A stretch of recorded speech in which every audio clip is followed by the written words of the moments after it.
सुन साया तेरे इश्क दिया खैरा मंगिया من و جمال عقد کردیم تا وقتی هم که نبینمش و ازش طلاق نگیرم چطور میتونم دوباره ازدواج کنم؟ همراه این بیمار کیه؟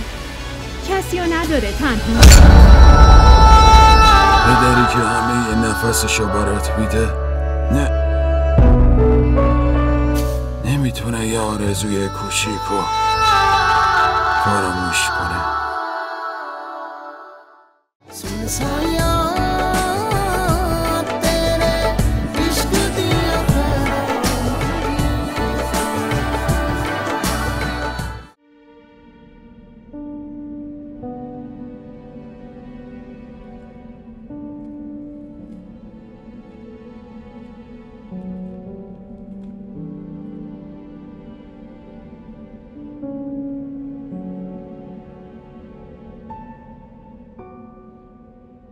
کسی که کل شبا بالا سرم نشسته و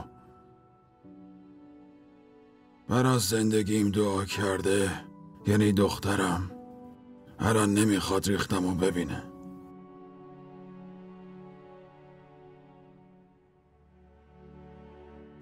هوری،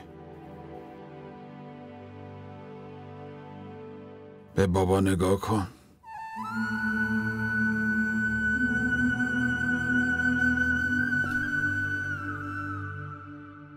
یعنی تو بیقراری منو نمیبینی؟ مجبوریم و بیچارگیم و نمیبینی؟ هوری، تو سرتو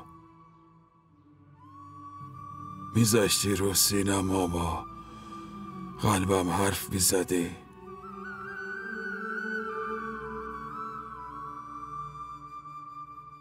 هوری، نمیخوام سرتو پایین ببینم. میخوام حال قلبمو نشونت بدم، چون توش به جز تو هیچی نیست دخترم.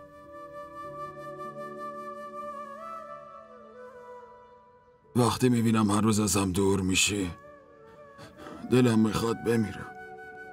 دل تو دلم نیست. دختر عزیزم، من مجبورم اینو بفهم. آدم میتونه ببینش همه چیشو داره میره، ولی نمیتونه رفتن آبروشو ببینه. تا آبروی منی، دختر منی. عزیزم بابا، تو دختر کسی هستی که به خاطر آرزوی مادری که بزرگش کرده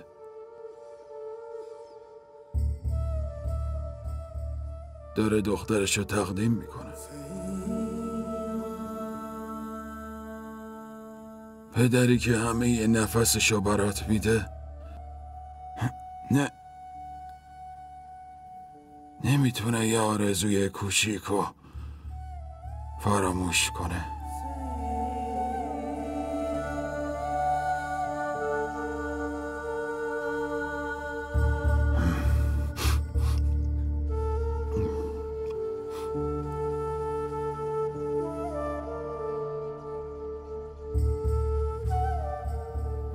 نمیتونم به عقب برگردم.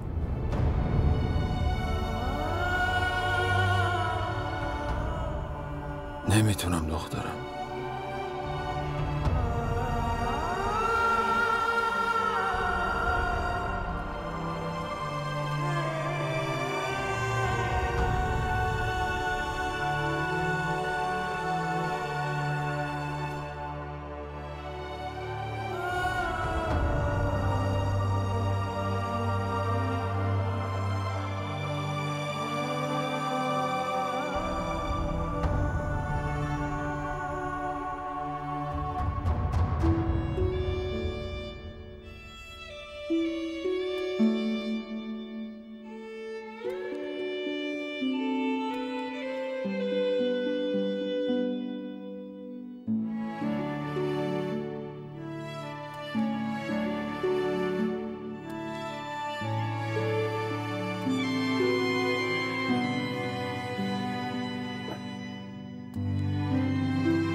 همراه این بیمار کیه؟ کسی رو نداره، تنهاست. بابا این همون مریضیه که در موردش بهت گفته بودم.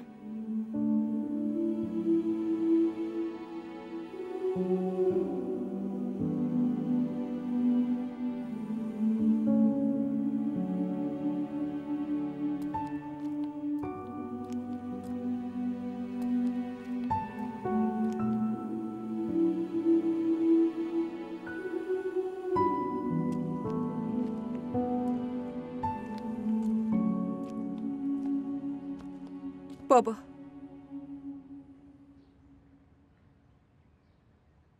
هر کیو که میخوای واسه عروسی دعوت کنی اونو اسمشو اینجا بنویس.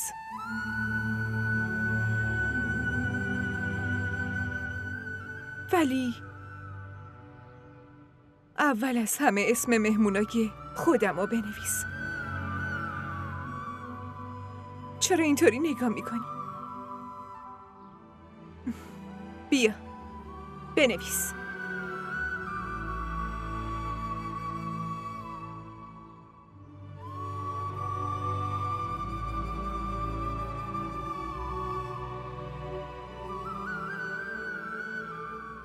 محمد جمال الدین.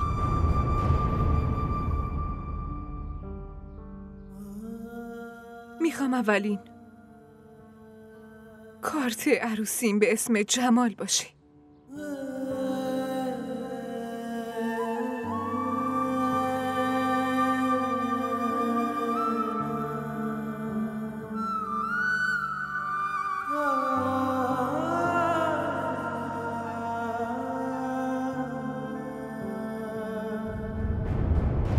بله آقا. نه آقا ما میدونیم کجا سخت بگیریم کجا نه. بعدش هم یه رفتار خیلی عادی باش داشتیم. از اینجا که حالش خوب بود و رفت. خوب. بله آقا شما نگران نباشید. هر گوشه‌ای که از این کشور باشه پیداش میکنیم. به همه بخش عکسشو فرستادم، انشالله خیلی زود پیدا میشه. بله آقا. چشم آقا. من از کار این کله گنده ها سر در نمیارم. اگه میخواستن دنبالش بگردن برای چی باش دعوا کردن؟ این بچه های لوس و نونارشون بالاخره یه جوری ننه بابا ها رو مجبور میکنن. قربان راستش من خیلی به اون پسر حسودیم میشه. با یه دختر پولدار عروسی کرده و الکی کلی مایه به جیب زده. حالا تو راستن نه اون پولدار شده به تو چه آخه؟ برو سر کارت. برو ببین اون پسر کجا غیبه ایستاده. زود برو ببینم. چشم قربان. مگه دیوونه شدی؟ نمیدونم نیوشا. فقط حس میکنم همین یه راهو دارم که میتونم جمالو پیدا کنم. واقعا از کارات تعجب میکنم. دلت نمیسوزه؟ متاسفم. منم خیلی تأسف میخورم. به خاطر هر تصمیم احساسی که میگیرم تأسف میخورم. نباید همچین کاری با بابام میکردم. هوری تو داری اینو میگی؟ نیوشا بابام دقیقاً چاره ای نداره. اصلا فکرشو نمیکردم. ولی تو دقیقاً همون جوری هستی که فکر میکردم. دیوونه. فکر کردی زندگی مسخره بازیه؟ اول که عصبانی میشی و با اون پسره دو بشک اون پسره دو دل میری عقد میکنی. بعد الان قاطی کردی و میخوای به پسره یه خانواده یه قاچاقچی آره بگی و ازدواج کنی؟ من اینو نمیفهمم.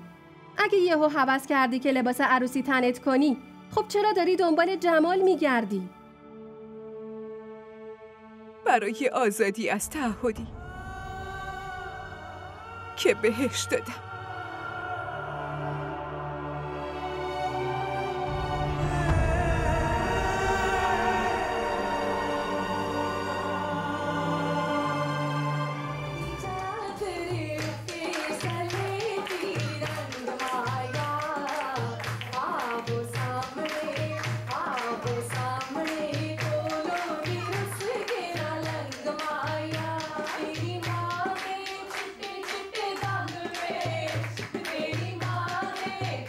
دخترها یه دقیقه آروم بگیرید.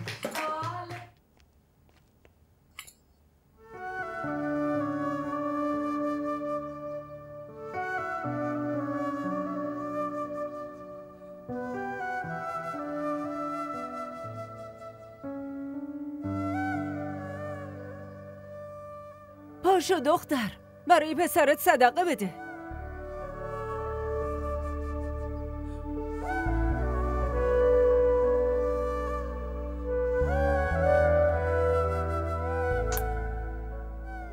خورشید پاشو برو اینو بده بیا. میگم آقای سر، خیاط عجب لباس خوبی مادر دوخته. جان، خیلی دوختش تمیز شده.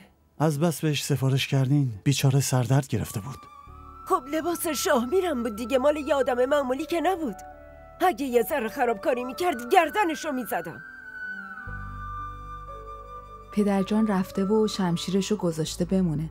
حالا مادرجانم معلوم نیست میخواد بره بجنگه یا میخواد عروسی بگیره، ولی شمشیرشو آماده گذاشته. نیشی که زبون تو داره از شمشیر من خیلی خطرناکتره.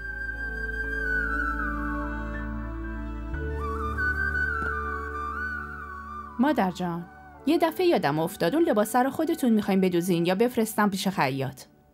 هر وقت من مردم بعد رسوماتو عوض کنین. فعلا که زندم. لباس شازده پسرمو خودم میدوزم، مگه نه شاه میر؟ بله مادر جان. برم لباسم عوض کنم بیام.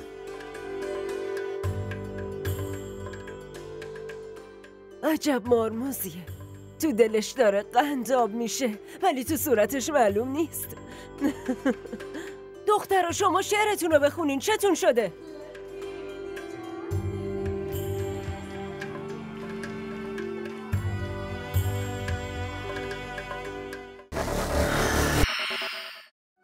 برای چی اونو با این مقایسه میکنی؟ من اونو دوست داشتم ولی برای این فقط دلم میسوزه. دلسوزی هم یه نوعی از عشق زن مریم. من نمیخوام دوباره اونقدر اذیت بشی. تو کار نداشته باش. فقط دارم کاریو میکنم که برای یه آدم بیچاره و درمونده میکنن. آره ولی با کلی عشق. بس مزخرف نگو.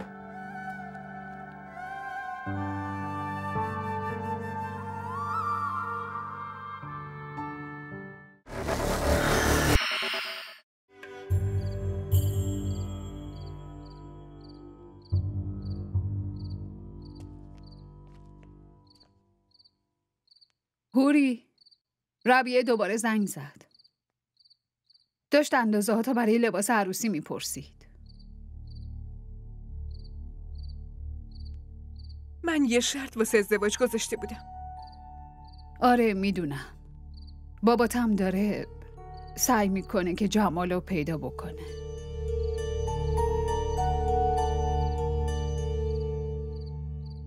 تا وقتی که جمالو نبینم ازدواج نمی کنم. این چه جور شرطیه هوری؟ بعدم برای چی میخوای جمالو ببینی؟ میخوام عذرخواهی کنم. آسیبی که به خاطر من دیدی، به خاطر اون میخوام عذرخواهی کنم. بعد ازدواجم میتونی عذرخواهی کنی. نه مامان، تا ازش معذرت خواهی نکنم نمیتونم ازدواج کنم. چرا؟ ببینم مگه تو باهاش چیکار کردی؟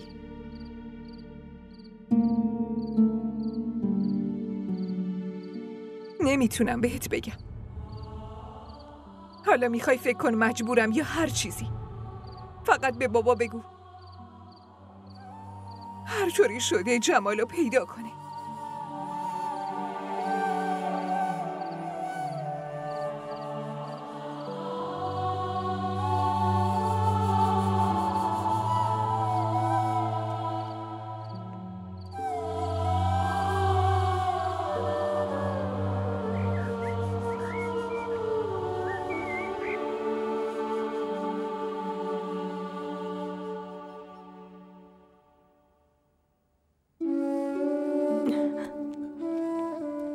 سلام پسر خوب، چطوری؟ به نظر من که حالت خیلی از قبل بهتر شده. سعی کردی اسمت یادت بیاد؟ خیلی خوب، اشکال نداره، استراحت کن.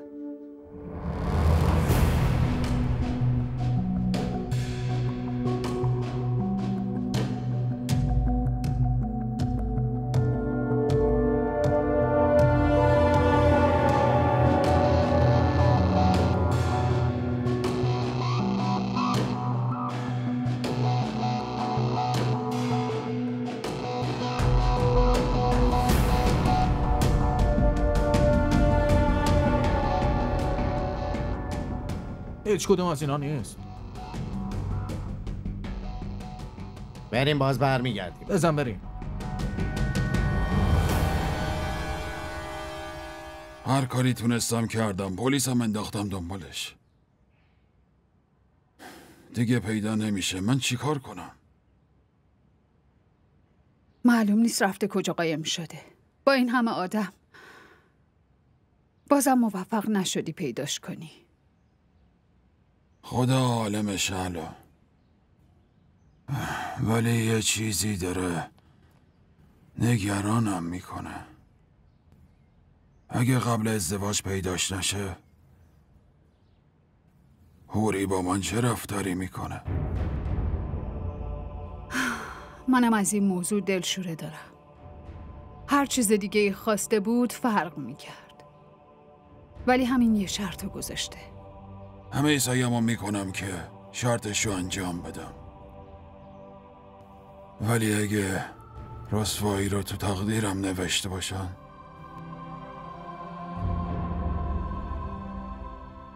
اون وقت چی؟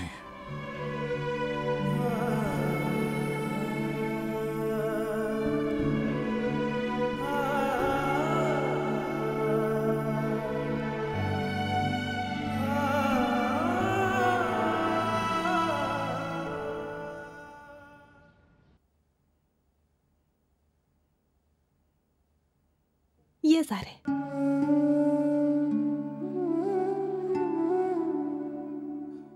نمیخوری؟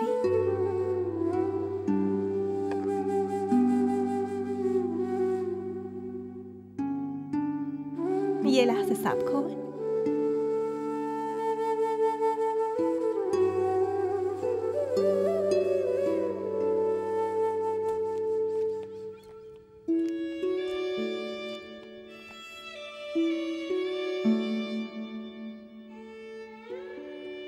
چی شده؟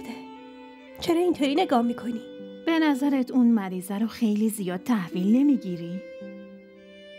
دارم میبینم انقدر که حواست به اونه به خودت هم نیست. چرت و پرت نگو. بیچاره هیچی یادش نمیاد.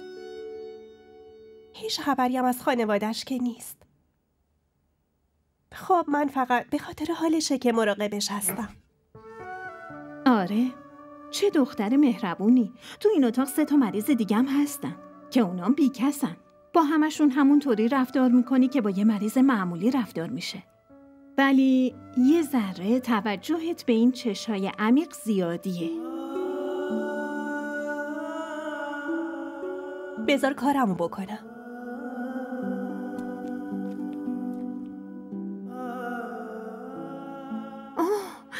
یادم اومد. چهره این دقیقا خواهشم.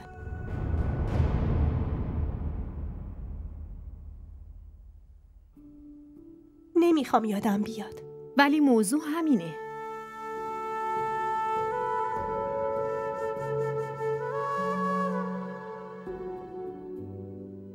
نه، اینطوری نیست. قبول نکن. ولی یادت باشه این چشما همشون مثل هم هستن. همونطوری که اون ولت کرد و رفت اینم میذاره میره. برای چی اونو با این مقایسه میکنی؟ من اونو دوست داشتم، ولی برای این فقط دلم میسوزه. دلسوزی هم یه نوعی از عشق زن مریم. من نمیخوام دوباره اونقدر اذیت بشی. تو کار نداشته باش. فقط دارم کاریو میکنم که برای یه آدم بیچاره و درمونده میکنن. آره، ولی با کلی عشق. بس مزخرف نگو.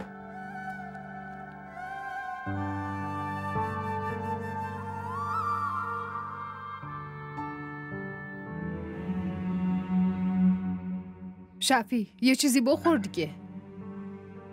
حالا مثلا اگه قصه بخوری و لب به چیزی نزنی مشکلاتمون حل میشن شفی. این مشکل فقط با مردن من حل میشه. چرا اینطوری میگی؟ خب چی بگم؟ عروسی نزدیکه.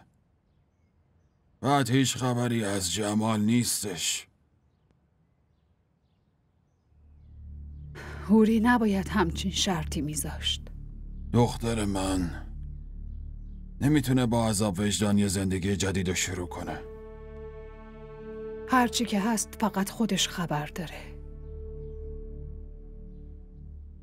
اگه جمال پیدا نشه معلوم نیست هوری چی کار کنه و مردم معلوم نیست چه حرفایی بزنن. به همین چیزا فکر کردم که گشنگی و تشنگی و خواب و آرامشم به هم ریخته.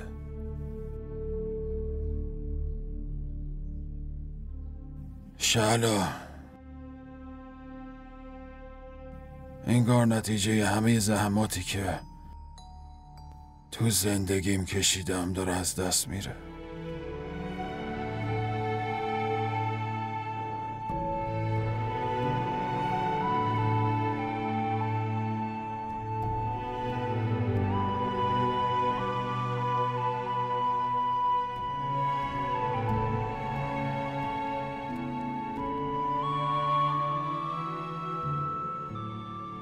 از وقتی که تو هیچی نمیخوری باباتم حال و روز خوشی نداره.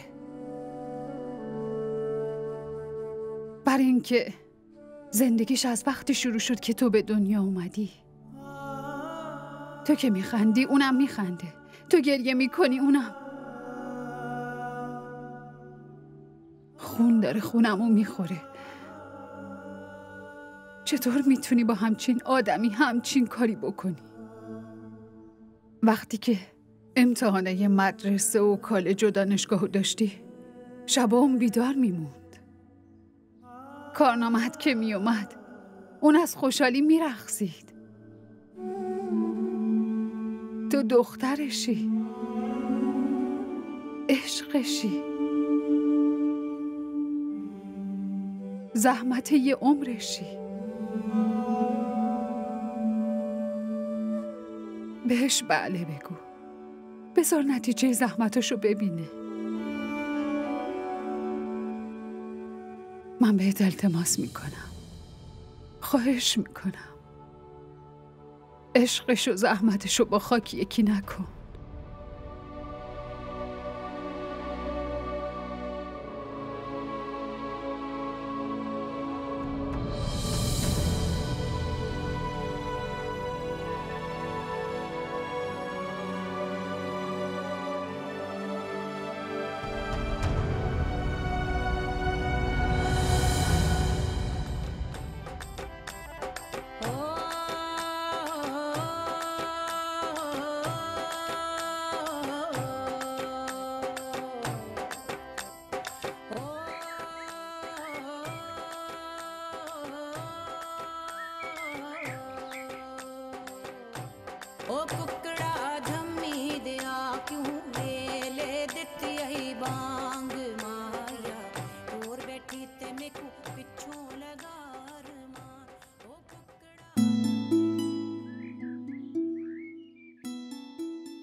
آبجی؟ چطوری همیشه میفهمی؟ با اینکه دستای من مثل قبل نیست. چرا؟ مگه خانواده شوهرت مس بهت میدن که بسابی؟ ازدواج که کنی خودت میفهمی که خانواده همسر چی کار میکنن. من که فقط مس میسابم، ولی تو باید زنبیل، کیسای خرید زنت هم بلند کنی. اومدی شهرزاد؟ بله.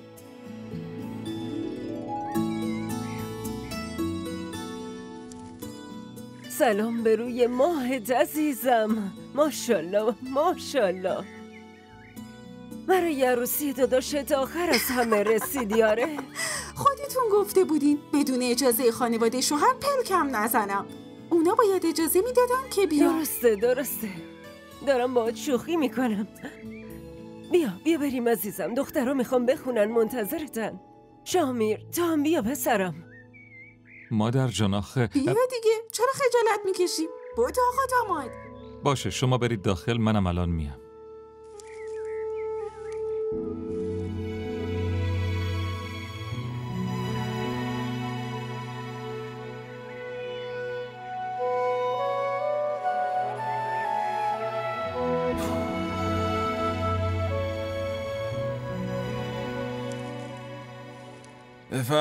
بفرمایین خوش آمدین.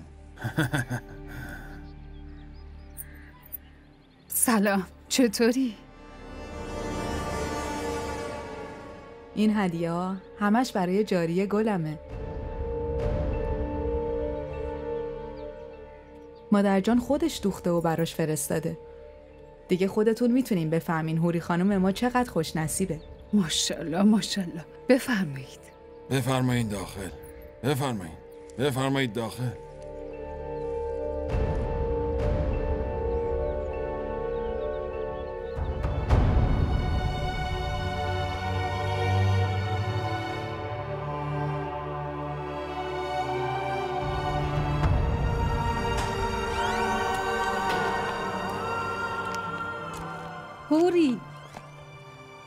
هوری خودتو اذیت نکن. اگه یکی ببینه زشت میشه دختر. نیوشا دیگه مگه از این بدترم میشه؟ هیچ خبری از جمال نیست. از خونه شامیرم کادو فرستاده. برای همین بهت میگفتم نباید به این ازدواج جواب مثبت بدی. راه دیگه جز بله گفتن نداشتم نیوشا.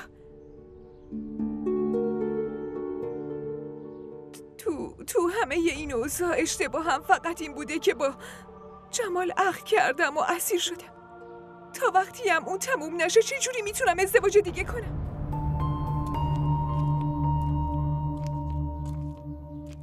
هوری، ماشاءالله خیلی خوش نصیبی که خانواده شوهرت برات هدیه فرستادن. میبینی با دسته خودش برات لباس دوخته. لباس حنابندون، لباس عروسی، لباس پاتختی.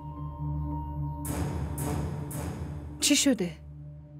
برای چی رنگ به صورت شما دوتا نیست؟ جلوی این مراسمو بگیر. یعنی چی؟ من نمیتونم ازدواج کنم.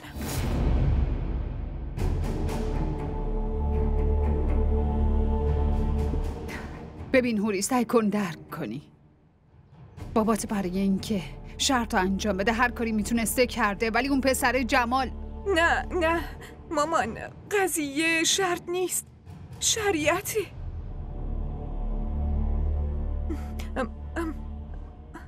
من و جمال عقد کردیم.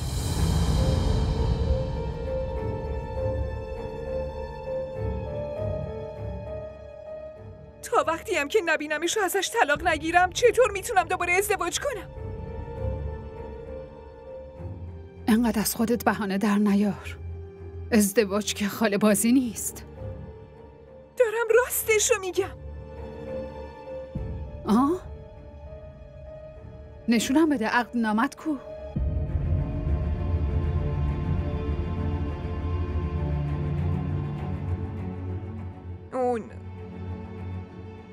اون پیش جماله.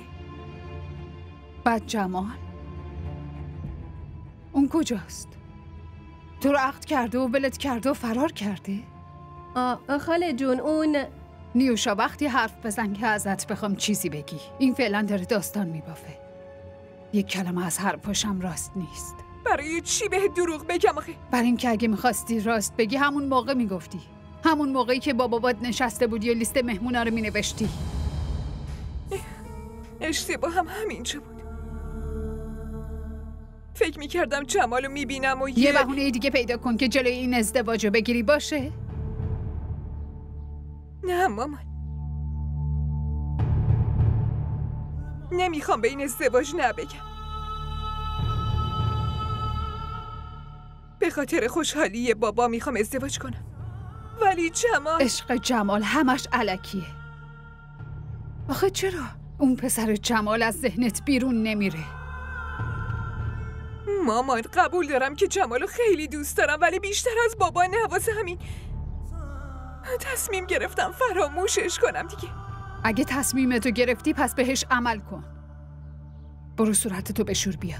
ربیه میخواد ببینتت. وایسا مامان.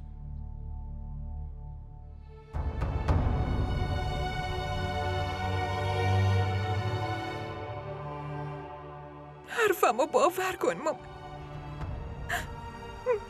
من دروغ نمیگم.